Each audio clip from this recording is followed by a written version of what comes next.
Kindly come up onto the dais. Jorge Swagatam Palputunam. And present to bouquet, please. Shall escort and welcome SBI DGM.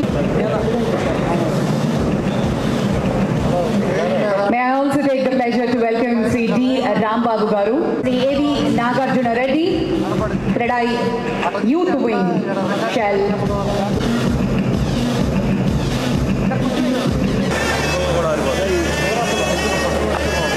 Hello, photographer. Hello.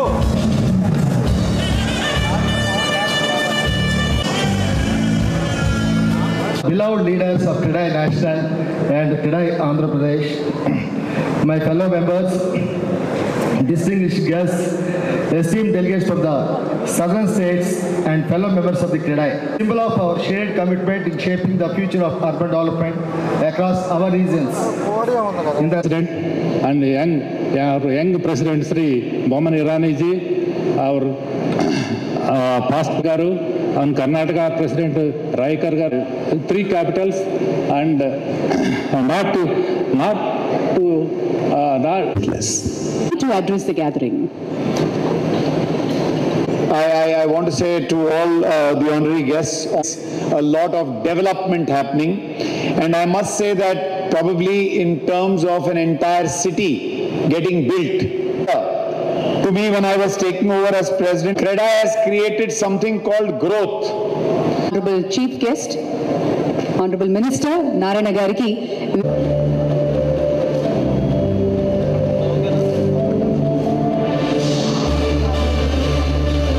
So ladies and gentlemen, this is the vision document being prepared by JLL. It showcases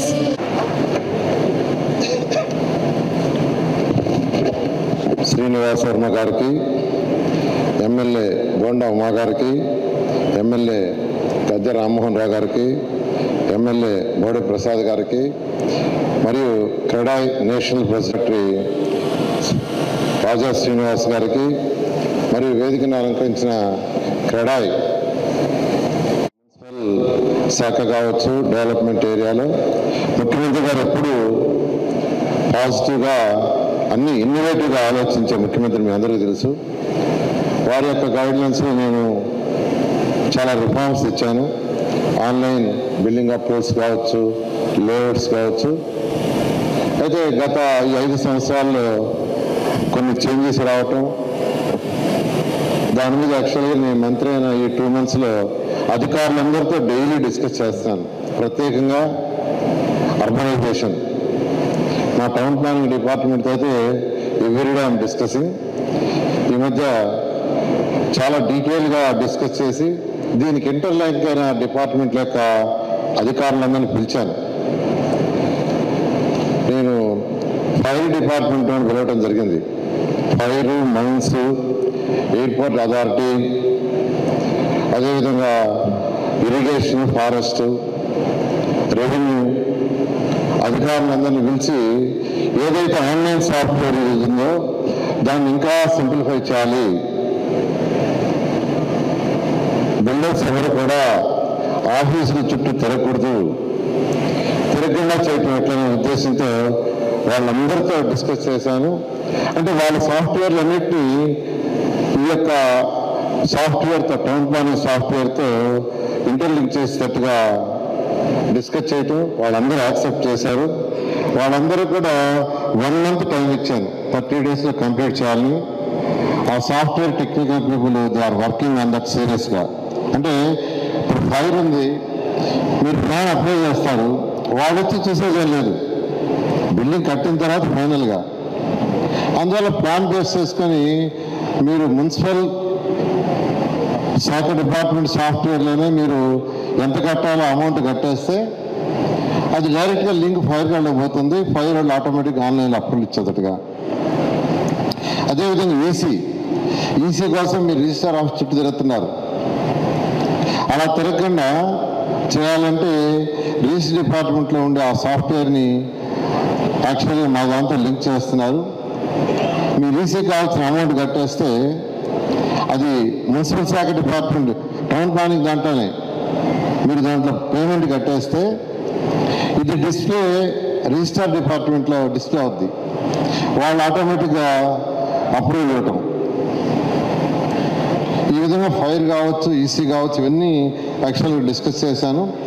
అదేవిధంగా నాలా కోసంగా మీరు మళ్ళీ revenue వాడి దగ్గరికి పోవాల్సిన అవసరం లేదు. ఆర్డీ వాడి దగ్గరికి మీరు నాలా ఫీజు ఎంతో అది జనరేట్ చేస్తుంది. ఆ ఫీజు మీరు కట్టేస్తే municipal department town planning software, revenue వాడి సాఫ్ట్వేర్ రెండు ఇంటర్ఫేస్ చేస్తున్నాం. అది ఆటోమేటిక్గా జనరేట్ అవుతుంది ఎంత కట్టాలని. అది మీరు కట్టేస్తే అంటే కట్టేటువంటి ఆన్లైన్లో మున్సిపల్ దాంట్లో కట్టేస్తే అది వాళ్ళకి డిస్ప్లే అవుద్ది. అది ఆటోమేటిక్గా వాళ్ళు పర్మిషన్ ఇస్తారు. ఈ విధంగా మీరు ఇతర ఆఫీసులు తిరగకుండా ఆన్లైన్ వచ్చేసే విధంగా నేను చాలా డీటెయిల్గా అధికారులతో మాట్లాడి డైరెక్షన్ ఇచ్చాను. They are working. అంటే వాళ్ళ సాఫ్ట్వేర్ని మా యొక్క సాఫ్ట్వేర్ దాంతో ఇంటర్లింక్ చేస్తున్నారు. 1 monthలో అవుతుంది. అయితే ఒక్కటి మాత్రం అంటే మార్టిగేజ్ చేసింది రిలీజ్ చేయడానికి మాత్రం ఖచ్చితంగా మీరు రిజిస్టర్స్ పోవాలి. అది ఆన్లైన్ కాకుండా రిటర్న్ డాక్యుమెంట్స్ మీద ఉంది. అందువల్ల అదొక్కటి తప్ప మిగతా అన్ని సులభం చేస్తారు. ఖచ్చితంగా 1 monthలో చేయాలని ఆదేశించారు. అవుతుందని మీ అందరికీ చెప్తున్నాను. భారతదేశంలో నెంబర్ 1 ఉంటుంది. అంతేకాకుండా ఈ మధ్య కొంత స్టడీ చేశా. గత పీరియడ్లో అధికారులు కొర్రీ వేయటం, ఒక కొర్రీ వేయటం, ఆ కొర్రీ క్లియర్ కాగానే మళ్ళీ కొర్రీ వేయటం, మళ్ళీ అది క్లియర్ కాగానే మళ్ళీ కొర్రీ వేయటం, ఇలా మన ఈ మధ్య చూస్తే 120 కొర్రీలు ఒక అప్లికేషన్ వేస్తున్నారు. దాన్ని కూడా తీయమన్నారు. వేసే కొర్రీలన్నీ ఒకే రోజు వేసేస్తే మీరు క్లియర్ చేసుకుంటారు. అవి కూడా చాలా మైన్యూట్గా గత ఇచ్చిన పర్మిషన్లో ఎంతంత డిలే అయినాయి, ఎందుకు డిలే అయినాయి, ఎన్నిసార్లు కొర్రీ వేశారు, అది కూడా యాక్చువల్గా స్టడీ చేస్తూ దాని మీద కూడా యాక్షన్ తీసుకుంటామని మీ అందరికీ తెలియజేస్తున్నాను. అయితే నేను వచ్చారు, అదర్ ఆర్గనైజేషన్లు కలిశారు. నేను అందరికీ ఒకటే చెప్పాను, ప్రభుత్వం వచ్చింది ఈ మధ్య, కొద్దిగా టైం ఇవ్వండి. ఇతర రాష్ట్రాల్లో అదర్ స్టేట్స్లో how they are giving this town planning approvals అవన్నీ స్టడీ చేయమని కమిటీలు వేసాం. దాదాపు 11 రాష్ట్రాలకి అధికారులు పోయించారు. I think now they are in Kerala.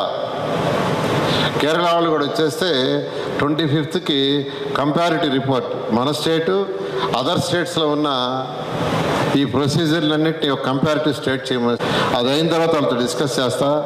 అదైన తర్వాత మీ యొక్క ఆర్గనైజేషన్ని పిలిచి మీ అందరితో డిస్కస్ చేసి వీలైనంత వరకు సులభతరం చేస్తాను. కానీ బిల్డింగ్ అప్రూవల్స్ కానీ సులభతరం చేయటమే కాదు, వాటి ఇంప్లిమెంట్స్ కూడా 100% సింప్లిఫై చేస్తాను. మీకు అందరికీ సందర్భంగా తెలియజేస్తున్నాను. అమలు చేయలేదని యాక్చువల్గా అడిగారు. దాన్ని కూడా యాక్చువల్గా నేను వర్కౌట్ చేసి యాక్చువల్గా చేస్తాను, మీకు తెలియజేస్తున్నాను. అదేవిధంగా రోడ్ డెవలప్మెంట్ ప్లాన్ దాని మీద అది కూడా నేను డిస్కస్ చేస్తాను. అది చాలా పెద్ద స్కామ్. అటు ఏసీబీ కానీ లేదా మేము వేసిన కమిటీ కానీ ఒకే రిపోర్ట్ ఇచ్చారు. అది 56-59 కోట్లు 730 కోట్లకి రైజ్ చేశారు. అయితే కోర్టు ఇచ్చింది ఏంటంటే ఒక కమిటీ వేసి ఆ కమిటీ రిపోర్ట్ ఇంప్లిమెంట్ చేయమన్నారు. దాన్ని యాక్చువల్గా ఇంప్లిమెంట్ చేయమని ఆర్డర్ వేసాము. వీలైనంతవరకు యాక్చువల్గా ఇబ్బంది ఉండదు. అంటే అది రైజ్ చేసింది ఏదైతే ఉందో దాన్ని తగ్గించేయమన్నారు. అది యాక్చువల్గా చేస్తారు. డెవలప్ చేయాలి. రోడ్స్ కావచ్చు, డ్రైన్స్ కావచ్చు, డ్రింకింగ్ వాటర్ కావచ్చు. అవి డెవలప్ చేసినప్పుడే అక్కడ స్మాల్ సిటీస్ అవి వస్తాయనే దాంతో చాలా డీటెయిల్గా డిస్కస్ చేసాం. నేను అందరినీ రిక్వెస్ట్ చేసేది ఒకటే, మీకు సులభతరం చేస్తాం. రూల్స్లో చేయటమే కాదు, ఇంప్లిమెంటేషన్ కూడా చేస్తాను. మీరు కూడా ఆ విధంగా సహకరించి ఏదైతే రూల్స్ అండ్ రెగ్యులేషన్స్ ఉన్నాయో ఆ డీవియేషన్ కాకుండా చేయండి. నేను రిక్వెస్ట్ చేసేది అది. నేను చాలా క్లియర్గా చెప్తున్నా, చాలా సులభతరం చేస్తాను. మీకు ఇవ్వటం కూడా ఫాస్ట్గా ఇప్పిస్తా. డీవియేషన్ మాత్రం చేయకుండా చేయాల్సిందిగా మిమ్మల్ని రిక్వెస్ట్ చేస్తూ, అమరావతి మీకు అందరికీ తెలుసు, అమరావతి రాజధాని గతంలో ఇక్కడ రైతులు కేవలం 58 రోజుల్లో ఓన్లీ 58 days 34,000 acres ఇచ్చారు ల్యాండ్ పుల్లింగ్కి. 2015 January 1st నోటిఫికేషన్ ఇస్తే 2015 February 28 అర్ధరాత్రికి ఇచ్చారు. చిన్న లిటికేషన్ కూడా లేకుండా. దాన్ని కట్టే బాధ్యత యాక్చువల్గా టేకప్ చేసాం. అయితే ప్రభుత్వం పోవటం జరిగింది, మళ్ళీ ప్రభుత్వం వచ్చింది. ముఖ్యమంత్రి గారు చాలా క్లియర్గా చెప్పారు దీని ఒక ఫాస్ట్ ట్రాక్లో కంప్లీట్ చేయాలని. అయితే ఇంతవరకు ఈ 5 సంవత్సరాల్లో జరిగినవన్నీ స్టడీ చేస్తున్నాం. ఇవన్నీ కూడా మరొక 3 నెలలు పడుతుంది. మాకు ఒక 3 monthsలో దీని మీద స్టడీ చేయటం, టెండర్లు పిలవటం అన్నీ అయ్యి probably December 1st work take up అవుద్ది. టేకప్ చేసి టార్గెట్లు పెట్టుకుంటాం. ఆ టార్గెట్ ప్రకారం 60,000 కోట్ల రూపాయలు ముఖ్యమంత్రి గారు ఒకటే చెప్పారు. ఆ ప్రాజెక్ట్ కాస్ట్ సుమారుగా 60,000 crores అవుతుందని, దాన్ని 4 years లోపల కంప్లీట్ చేయమని యాక్చువల్గా నాకు ఆదేశించారు. ప్రపంచంలో, భారతదేశంలో ప్రపంచంలో ఖచ్చితంగా ఈ యొక్క సిటీ నెంబర్ 1 సిటీగా చేస్తామని మీ అందరికీ తెలియజేస్తూ మీ అందరి దగ్గర నేను సెలవు తీసుకున్నాను.